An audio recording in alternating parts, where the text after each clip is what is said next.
Elle est partie avec le micro? Un système, c'est ça? Oui. Le micro est à côté de... Tiens, c'est bon. C'est bon. Bonjour à tous, Rodolphe Bakis, donc moi je travaille chez Assystem. Jean-Michel m'a demandé de vous faire une petite présentation sur ce que c'est, parce que je suis pilote de site, donc c'est vrai que c'est un peu abstrait comme terme.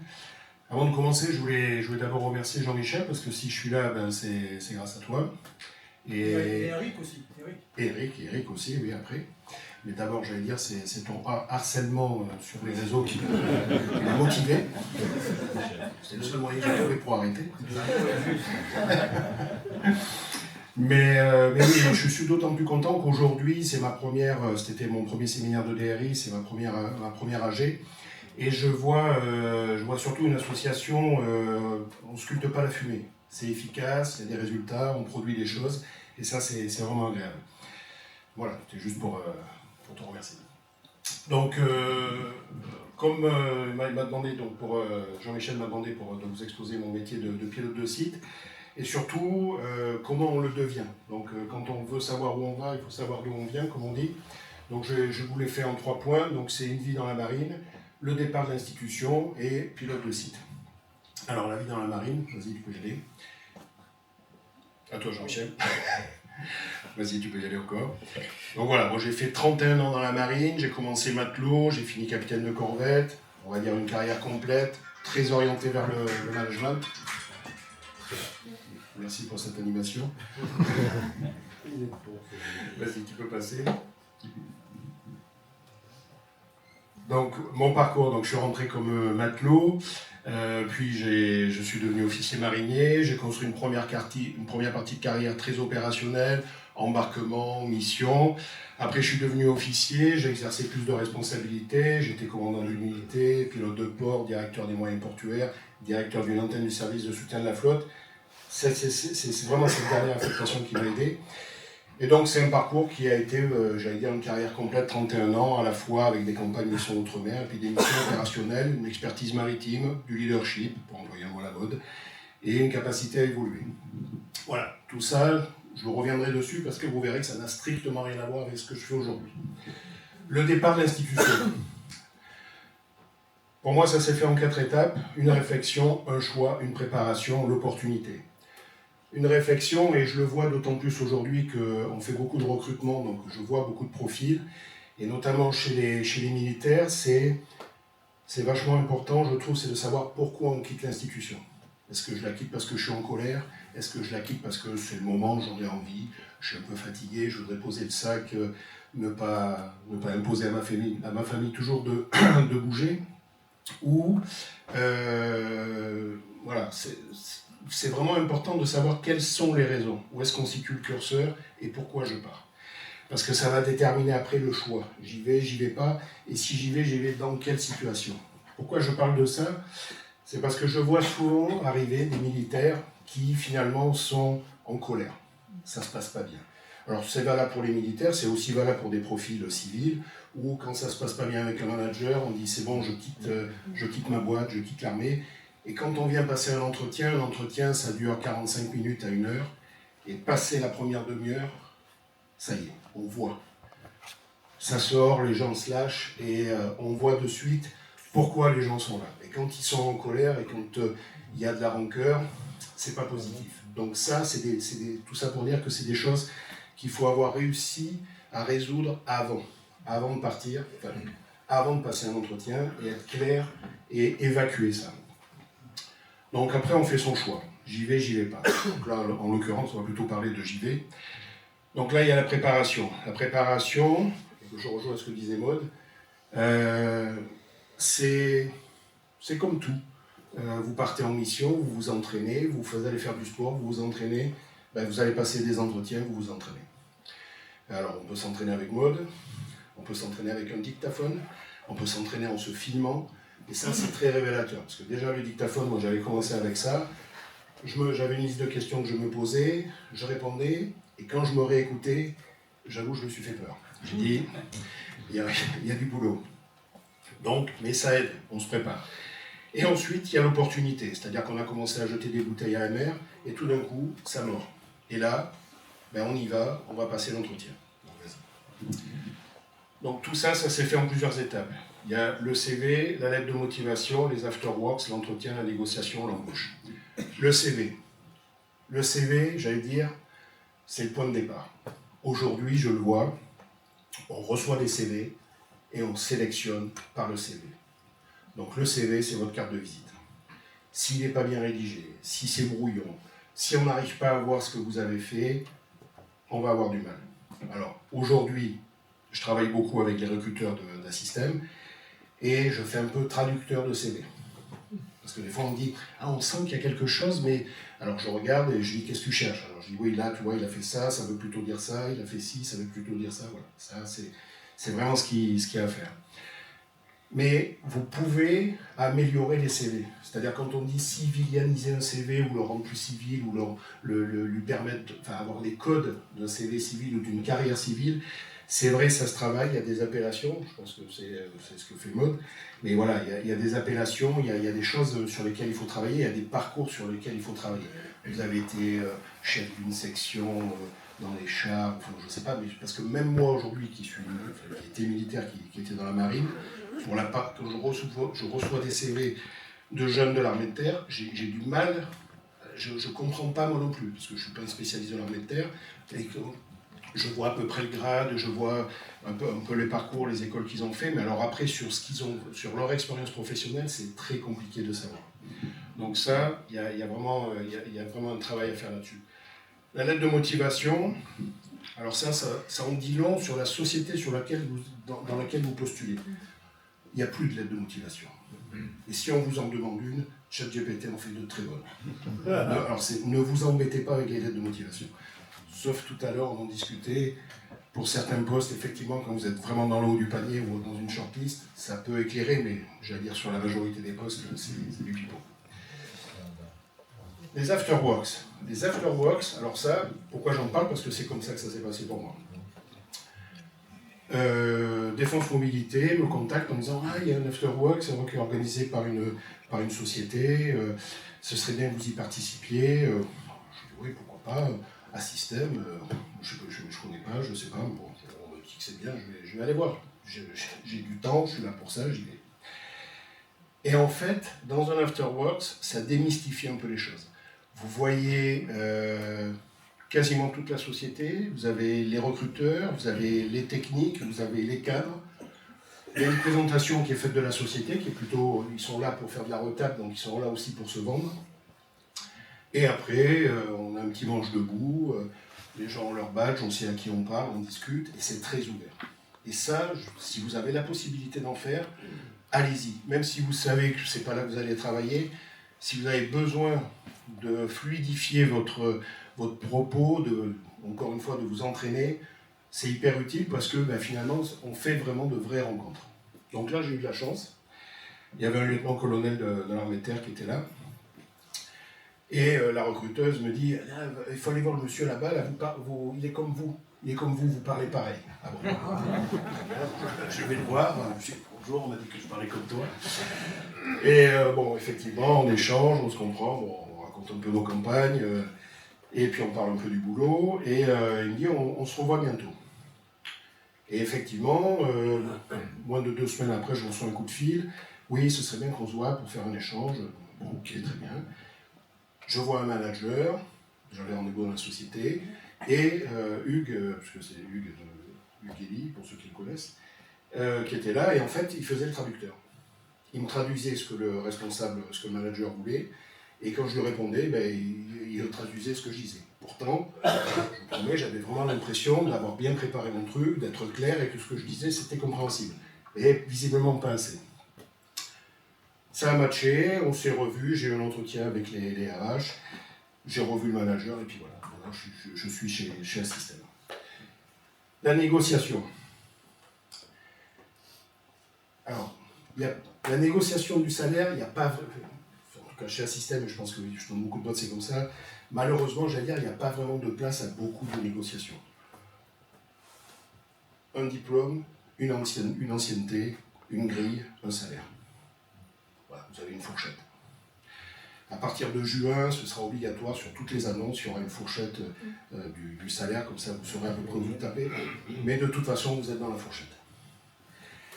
Par contre, si on vous parle, alors ça, je veux bien entendre que ça se fasse, mais chez un système, ça ne s'est pas fait, ça s'est fait a posteriori. On m'a dit, ouais, mais tu as la pension.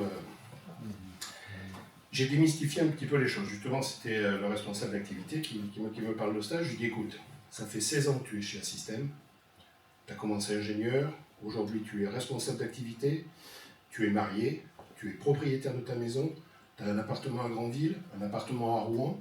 Je dis, je ne crois pas que dans tes négociations annuelles, on vienne te demander combien tu loues tes appartements et combien ça te rapporte en plus. Je dis, moi j'ai une carrière dans la marine, j'ai un divorce, je ne suis pas propriétaire de ma maison, j'ai 2 enfants qui sont jeunes, et je dis, oui, j'ai une pension, mais je ne vois pas où est le rapport par rapport au salaire que tu veux me donner, que j'ai aujourd'hui. Et du coup, ça m'a fait réfléchir, il me dit, oui, c'est vrai, tu as raison. Donc, il ne faut pas hésiter à mettre On n'a pas la même carrière avant par rapport à un civil. On n'est pas sur les mêmes codes, on n'a pas la même chose. Donc là, on a une pension, ben oui, j'allais dire c'est comme ça. J'aurais bien aimé moi aussi avoir ma maison, mes enfants, des appartements à louer, ça me va. Je dis ta vie, je la veux bien, il n'y a pas de souci. Donc voilà, pensez à ça. Ne soyez pas... Ne vous dites pas, ah, je vais demander un peu moins parce que comme j'ai ma pension, j'ai calculé, ça va, je suis dans la marge. Non, en fait, vous avez un diplôme, une ancienneté, un salaire. Voilà. L'embauche, je suis allé un peu trop vite, excusez-moi, je fais juste un petit aparté sur la préparation quand on s'en va. Parce que c'est justement, et là c'est peut-être pas pour rien, mais c'est la période que j'ai zappé moi quand j'ai quitté l'institution. Je ne me suis pas préparé en fait. J'ai dit, c'est bon, je vais partir, on reste. J'ai commencé à chercher, tout est allé très vite. Ce qui fait que je n'ai pas passé, on a par équivalence le master, le MUFO, Management des unités fonctionnelles opérationnelles. J'ai dit, bon, j'ai pas eu le temps, j'avais commencé, j'ai pas fini, on verra après. C'est une erreur. Parce que master, dans la grille des salaires, ça ne vaut pas le même prix. Ça, il faut le faire. Donc ça aussi, prenez le temps. Quel que soit le diplôme, prenez le temps, c'est un plus. L'embauche, ben, c'est le début. Et là, donc une fois qu'on a passé tous ces filtres, qu'on a réussi, qu'on s'est adapté, tout ça, là, on passe la première marche. Et on change de monde. Et on change vraiment de monde. Il n'y a vraiment plus, c'est vraiment autre chose. Hier, on rigolait... Je ne sais plus qui c'est qui disait la claque de bon fonctionnement. Ça ne marche pas avec les jeunes dans le civil. Donc il y a aussi tous ces codes-là à acquérir, il faut avoir un petit peu de temps. Et c'est bien aussi de se faire accompagner. Et quand on est dans une boîte qui est un petit peu, comme on disait, militaire friendly, c'est bien aussi parce que justement, ça permet un peu de se détendre par rapport à tous ces codes-là qu'on n'a pas. Même des fois, on me le reproche encore, pourtant j'ai vraiment l'impression d'y mettre l'effort, mais on me dit que mes mails sont des fois un peu trop synthétiques. Il faut que je mette l'effort. Bonjour, comment vas-tu? J'espère que tu vas bien. Voilà. Ouais. Donc, pilote de site. On revient un petit peu dans le cœur de la présentation. Donc, pilote de site, tu peux passer. Donc, il faut savoir que dans le civil, en fait, les appellations sont vraiment à géométrie variable. Je suis pilote de site chez Assystem, ça n'a rien à voir d'un pilote de site chez Vulcain, dans une autre société d'ingénierie. Il faut essayer de voir ce qui vraiment définit le niveau. Il y a une appellation, pilote, directeur de site, et le salaire qui va avec. Le salaire, en fait, va vraiment être un marqueur fort du niveau d'emploi que vous avez, plus que l'appellation, en fait. Alors après, il y a d'autres facteurs, évidemment. Vous êtes dans une PME, vous êtes dans un grand groupe, évidemment, les salaires ne sont pas les mêmes. Chez Assystem, un pilote de site, c'est quoi? C'est du management, 40 à 100 collaborateurs, ça dépend du site sur lequel on est. Alors quand je parle de site, je parle de centrale nucléaire en exploitation. Excusez-moi, j'aurais peut-être dû commencer par là. On a du commerce. Alors au début on m'avait dit ouais tu verras le commerce, en fait c'est à la machine à café, on discute et puis voilà, on reçoit des commandes et c'est ça. peut-être à une époque, mais moi quand je suis arrivé, malheureusement c'est pas comme ça du tout. Le commerce, c'est aller voir le client, donc c'est EDF, c'est discuter avec lui, c'est comprendre son besoin, c'est répondre à son besoin, c'est rédiger une proposition technico-commerciale sur la partie technique, parce qu'on a quand même un service commercial qui fait, mais le descriptif technique, c'est nous qui on se le cogne. Donc il faut bien comprendre la fiche d'expression de besoin. Et ensuite, il y a toute la partie finance à maîtriser aussi. Et c'est pas juste de la comptabilité. Je vous disais par rapport au dernier poste que j'avais fait au niveau du service du soutien à la flotte, je gérais effectivement, j'avais un gros budget, j'avais 50 millions sur 5 ans à gérer pour des dépenses, pour les arrêts techniques des bâtiments qui sont basés à Cherbourg. Mais bon, j'ai mon tableau, je ne vois pas l'argent, on fait des dépenses, je passe des commandes, des choses comme ça, je vois que ma ligne a des dépenses qui sont correctes, je suis bien positionné sur mes marqueurs, ça passe. Je gère mon budget, on me dit super, t'as bien géré, c'est bien. Là, quand on fait du commerce, il me reste 2 minutes, c'est bon.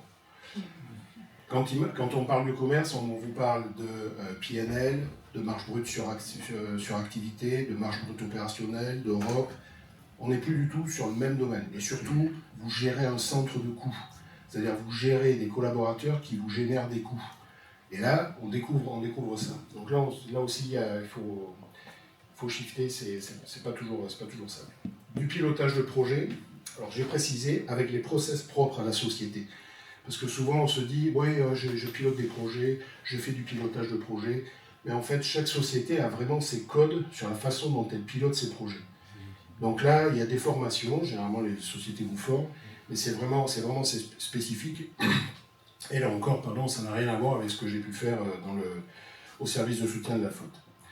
De la technique, alors là, bon, on s'acculture un peu sur le tas, on apprend un peu les codes d'EDF, il y a aussi beaucoup de formations sur comment fonctionne une centrale, quels sont les besoins, quelles sont les problématiques de corrosion, vous avez entendu parler peut-être des corrosions sous contrainte, enfin voilà, on ne devient pas un spécialiste, mais au moins il faut savoir de quoi on parle.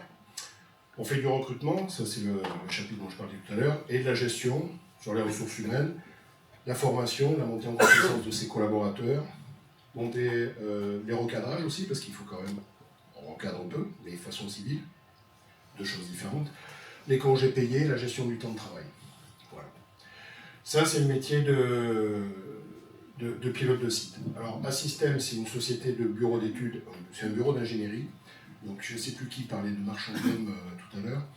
Alors, chez Assystem, la société a eu cette réputation un peu comme d'autres boîtes qui font de l'ingénierie, d'être des marchands d'hommes, c'est-à-dire de vendre des prestations intellectuelles et de l'assistance technique, c'est-à-dire de positionner des ingénieurs là où il y en avait besoin.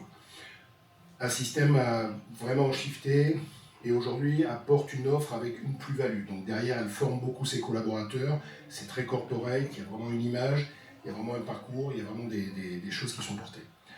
Aujourd'hui, on recrute des mécaniciens, on a beaucoup de mal à recruter des mécaniciens, des électriciens, du génie civil, pilotage de projet, informatique, digital, PMO, planification, c'est très varié. On a un flux entrant assez important. Aujourd'hui, les gros projets, c'est le PR2 sur Paluel-Pantly.